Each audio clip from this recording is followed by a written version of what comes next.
kysymys kuuluu seuraavanlaisesti.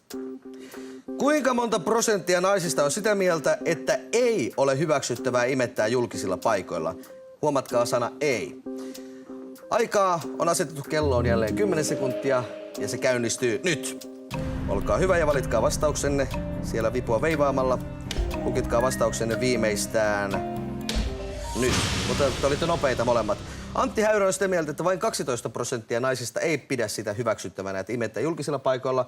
Tapio Häkkinen edustaa sitten vähän tuollaista konservatiivisempaa näkemystä, on sitä mieltä, että 22% naisista ei hyväksy tuota imettämistä. No mitä sanoo Suomen kansa?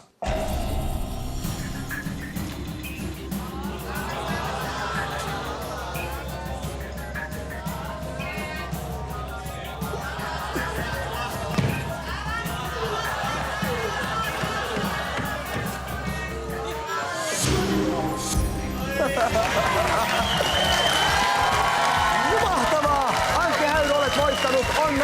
Onnea kovasti. Tapio, valitettavasti onnen kanssa sitä ei auttanut, mutta Marko Piuskalainen tanssikursseille, niin ensi kerralla Antti oli onnekkaammin. Tapio, hyvää matkaa takaisin kotiin Suomen Seinäjoelle. Antin kanssa me jatkamme katkon jälkeen täällä studiossa. Me tavoittelemme hänelle